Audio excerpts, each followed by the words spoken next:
লেজ হয়ে তোমার এত বড় আস্পর্ধা, তুমি বড়াসুরকে জড়িয়ে ধরেছো। কথা মনে হয় খুব ভারী, আরো শক্তি প্রয়োগ করতে হবে। আরে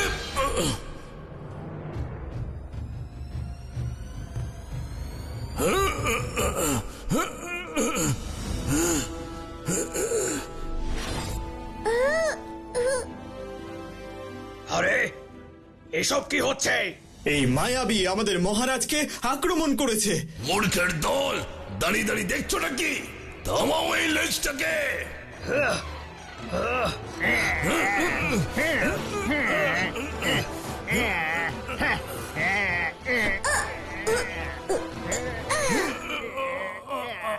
আচ্ছা, ওই গদা আমার শক্তির পরীক্ষা নিচ্ছে। নিশ্চয়ই এই গদাতে অলৌকিক শক্তি আছে।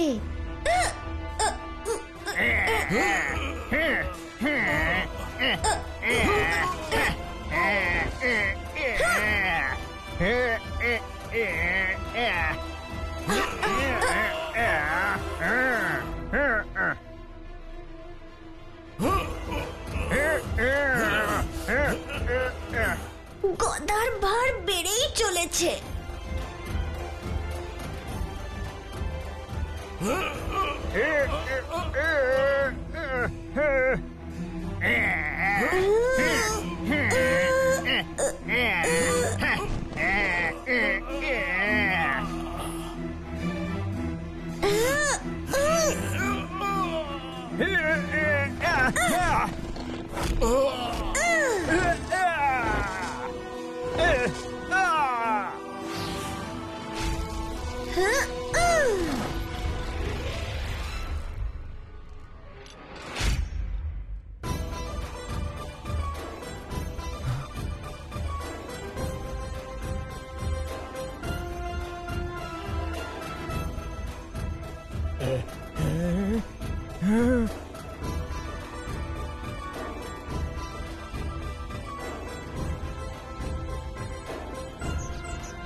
আমি কোথা থেকে আসছি এই প্রশ্নের অর্থ?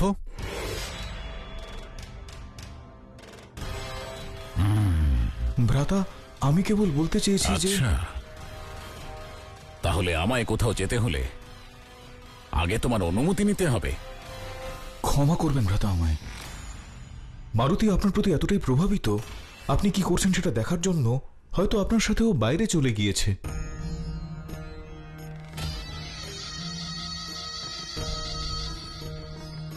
আমি তো প্রাতঃভ্রমণে গিয়েছিলাম, আর আমার ইন্দ্রিয় এতটাই সতর্ক যে আমাকে কেউ অনুসরণ করলে তা আমি বুঝতে পারি। তাহলে তাহলে মারুতি কোথায় চলে গেল?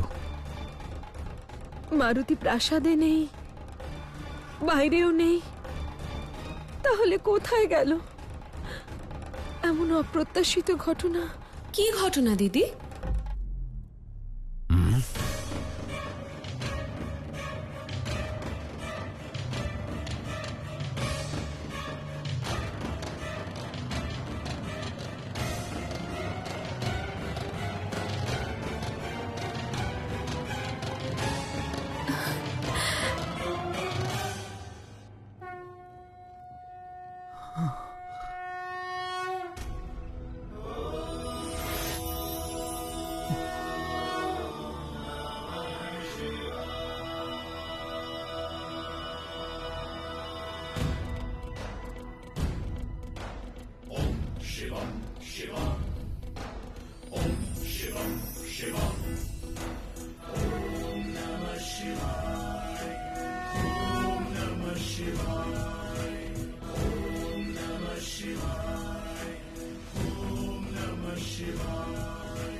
কে এই শিশু যে আমাদের রাক্ষস রাজকে ভস্ম করে দিল?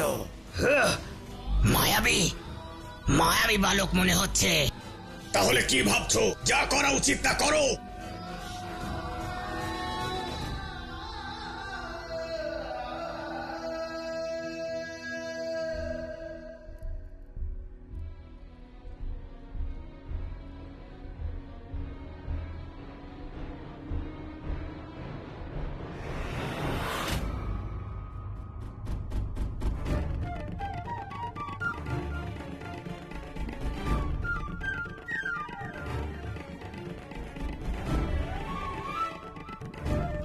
দৈব শিশু, আমরা তুচ্ছ রাক্ষস, আমাদের ক্ষমা করে দিন। আমাদের বধ করে আপনি না পাবেন পূর্ণ আর না পাবেন প্রসিদ্ধি। দয়া করে আমাদের প্রাণ ভিক্ষা দিন প্রভু। আমাদের প্রাণ দান করুন। আমি আপনাদের ক্ষতি করব না, আপনারা যেতে পারেন।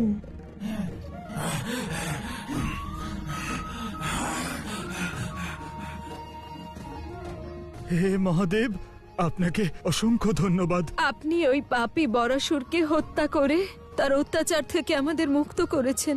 আপনাকে অসংখ্য ধন্যবাদ। আমি মহাদেব নই, আমার নাম মারুতি।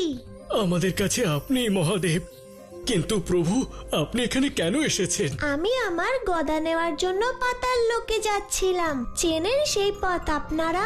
সমগ্র সংসারকে যিনি পথ দেখান, তিনি আমাদের কাছে পথ জানতে চাইছেন। ঠিক আছে প্রভু, এই যদি আপনার ইচ্ছে হয়, ওই দ্বারের পেছনে পাতাল লোকের দ্বিতীয় স্তর আছে, সুতল লোক। সেখানেই আপনি পাতাল লোকের পথ খুঁজে পাবেন। ধন্যবাদ মুনিবর। প্রণাম মহারাজ বালি।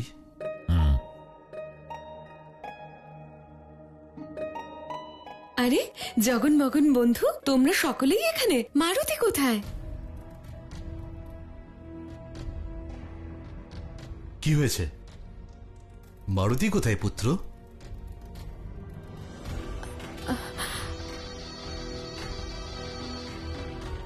দিদি, কি হয়েছে?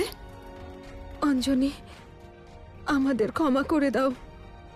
আমরা আমাদের মারুতির খেয়াল রাখতে পারিনি। অর্থাৎ? হ্যাঁ দিদি, প্রাতঃকাল থেকেই মারুতির সন্ধান পাওয়া যাচ্ছে না। সন্ধান পাওয়া যাচ্ছে না মানে? অঞ্জনি, আমাদের সম্পূর্ণ বিশ্বাস আমাদের মারুতির কোনো ক্ষতি হবে না। ও একদম নিরাপদেই আছে। ও যতক্ষণ না সুস্থ অবস্থায় ফিরে আসছে, আমি অন্য জল গ্রহণ করব না। কি দিদি, তুমি নিজেকে কেন দোষারোপ করছো? আমরা সকলেই জানি মারুতি কত চঞ্চল, কখন কোথায় চলে যায়। কখনো মিত্রদের জন্য উপহার আনতে, কখনো আহত প্রাণীদের সেবা করতে। নিকটেই কোথাও। না দিদি, আমরা সম্পূর্ণ প্রাসাদে খুঁজেছি, মারুতি কোথাও নেই। কোথাও নেই মানে?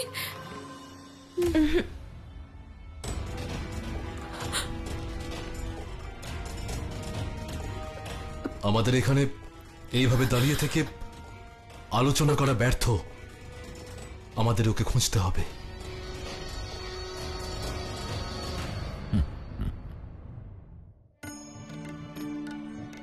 সুতল লোক খুব সুন্দর স্থান, উঁচু উঁচু প্রাসাদ, কত বৃক্ষ। কিন্তু আমি লক্ষ্যভ্রষ্ট হব না। গদা নিতে এসেছি, গদা নিয়েই ফিরে যাব। ওখানেই থামো।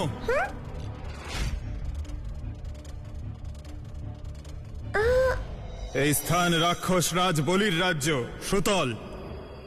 এখানে তোমার মতো তুচ্ছ বানর শিশুর প্রবেশের অনুমতি নেই। হে দিব্য পুরুষ, আমি কি আপনার পরিচয় জানতে পারি? তুমি আমাকে চেনো না? আমি শ্রীহরি বিষ্ণুর দৈব শক্তি, ওনার মহিমার সার আমি। আমার মাধ্যমেই উনি সকল ভয়ঙ্কর রাক্ষসকে বধ করেছেন, যার জন্য উনি পরিচিত। আমি হলাম সুদর্শন চক্র। সুদর্শন চক্র, কি সৌভাগ্য আমার! সুদর্শন দেবকে সুমেরুরাজ কেশরী পুত্র মারুতির প্রণাম। এখানে আসার কারণ?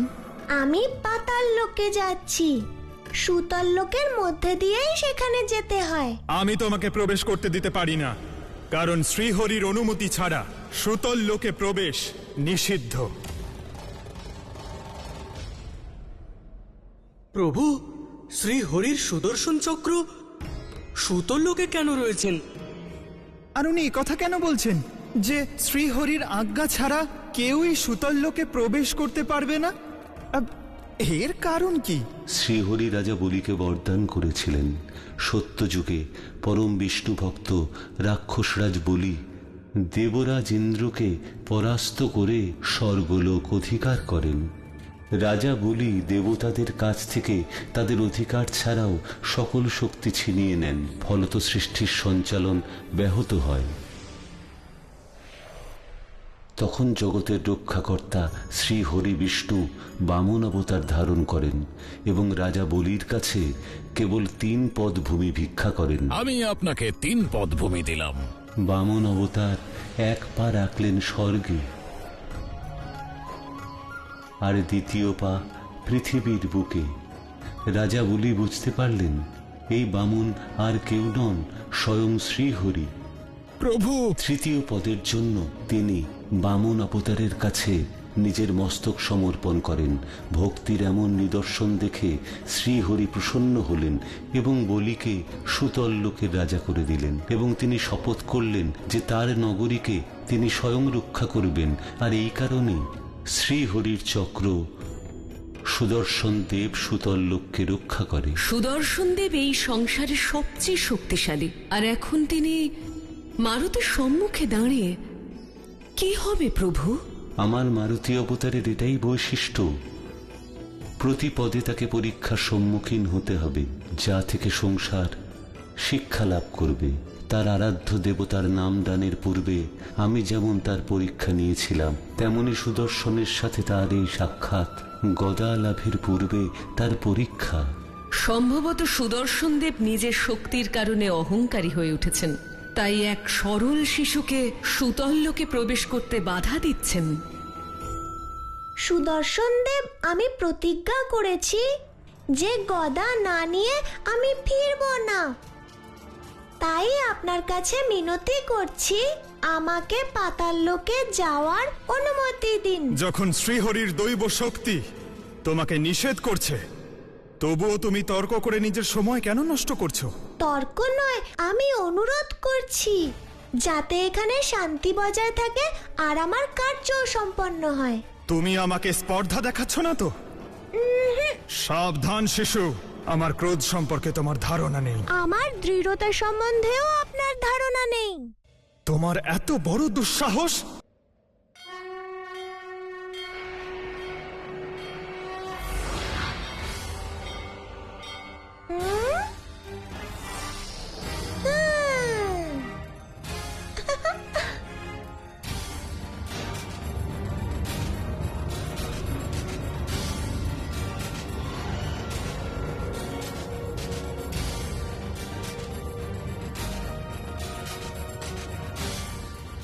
সম্ভবত আমার গতি সম্পর্কে ওনার কোনো ধারণা নেই।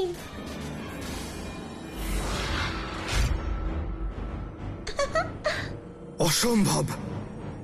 ওর গতি এত দ্রুত কি করে হতে পারে যে আমার প্রহার থেকে রক্ষা পায়? সুদর্শন দেব, এই ক্রীড়া খুবই আনন্দদায়ক, কিন্তু আমাকে আমার গদার সন্ধানে যেতে হবে।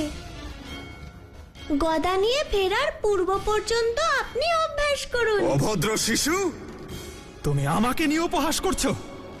না প্রভু, মিনতি করছি, কৃপা করে আমাকে অগ্রসর হতে দিন। কখনোই নয়, তোমাকে আমি নরকে পাঠাবো, নরকে। রোমাঞ্চকর সংঘর্ষ হতে চলেছে। একদিকে শ্রীহরি বিষ্ণুর সর্বাধিক ঘাতক অস্ত্র সুদর্শন, যিনি তাঁর শক্তির কারণে অহংকারী হয়ে উঠেছেন, আর অপরদিকে আপনার অংশ মারুতি, যে তার গদা লাভ করার জন্য প্রতিজ্ঞা করেছে। তোমার কাছে যা সংঘর্ষ মনে হচ্ছে তা মারুতির কাছে সামান্য কৌতুকের বিষয়। দেখো কিভাবে সুদর্শন দেবের সাথে উপহাস করছে। তোমার আর রক্ষে নেই শিশু।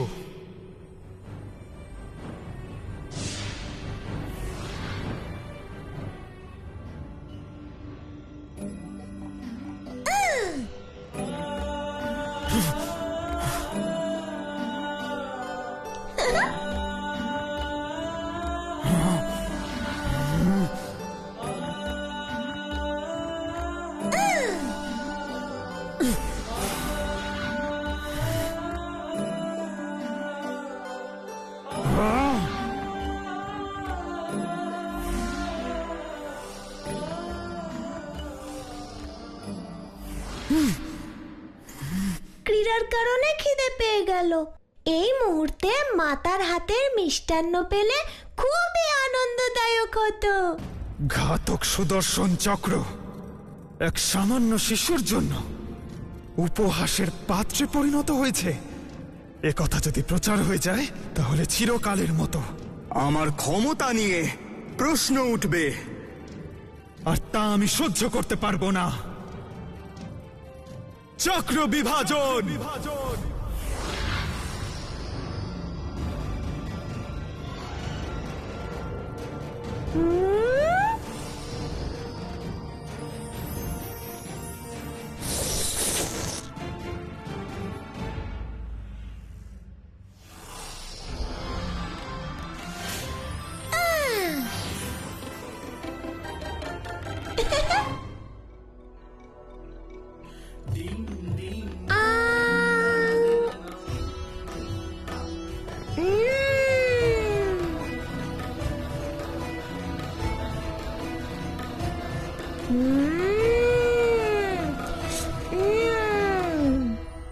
মারুতি, মারুতি, মারুতি, মারুতি, মারুতি, মারুতি, মারুতি।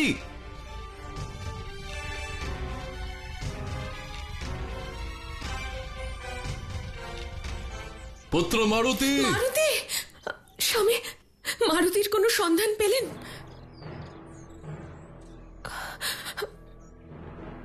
হে মহাদেব, আমাদের মারুতি কোথায়? তুমি ব্যাকুল হয়েও না অঞ্জনী। মহারাজ বলি তার সৈন্যদের চারিদিকে পাঠিয়ে দিয়েছেন। শীঘ্রই মারুতিকে পাওয়া যাবে। পাবে না।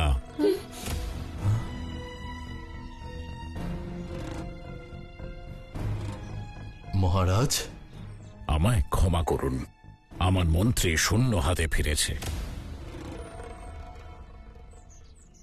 কেউ কোনো সংবাদ দিতে পারেনি। তা কি করে সম্ভব স্বামী? স্বামী, আপনারা চিন্তা করবেন না, আমি জীবিত থাকতে আমার প্রিয় ভ্রাতস্পুত্রের কোনো ক্ষতি হতে দেব না। জানি না স্বামী, মারুতি কোথায় আছে, কি পরিস্থিতিতে আছে।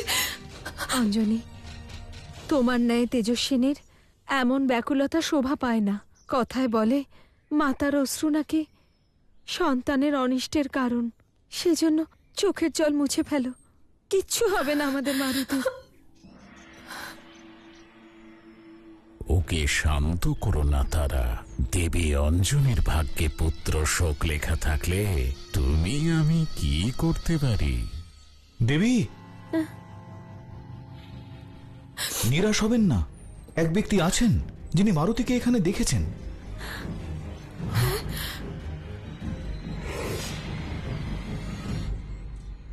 এই ব্যক্তি প্রাতঃকালে মারুতিকে এখানেই দেখেছেন। সব থেকে বড় শত্রুকে আমি নিজের গৃহেই পালন করেছি। এই মূর্খ সর্বদা আমার পরিকল্পনাকে ব্যর্থ করতে কেন চলে আসে?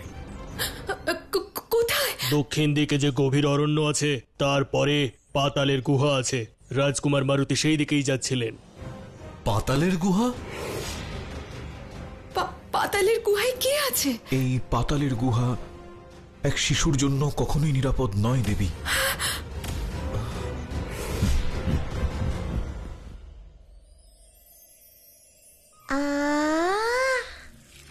অসম্ভব। এক বানর শিশু এত শক্তিশালী কিভাবে হতে পারে? আমাকে মিষ্টান্নের ন্যায় ভক্ষণ করে ফেলল। ওই অভদ্র শিশু জানে না যে ও এই সংসারের সর্বাধিক ঘাতক অস্ত্রের সাথে শত্রুতা করেছে। তুমি দেখো অভদ্র শিশু, আমি কিভাবে নিজের আকার বৃদ্ধি করে তোমাকে ভেদ করে বেরিয়ে যাব।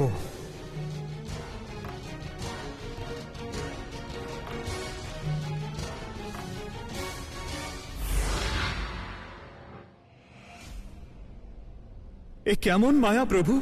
কিছুক্ষণ পূর্বেই আমি ওই শিশুর উদরে ছিলাম, আর এক মুহূর্তেই এই অনন্ত ব্রহ্মাণ্ডে কি করে চলে এলাম?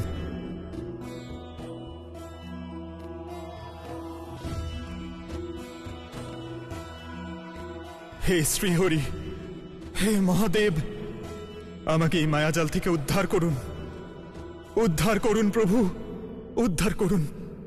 রাম রাম রাম রাম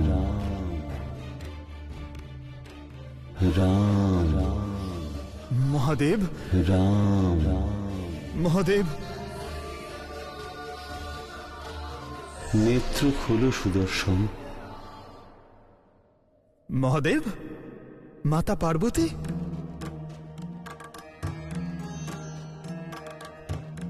এ কেমন লীলা প্রভু! এক বানর শিশু আমাকে আহার করে নিল, ঠিক তারপর আমি আপনার অলৌকিক রূপ দর্শন করলাম। সেই মায়াবী শিশু কে প্রভু? সে অন্য কেউ নয়, আমার অংশ মারুতি।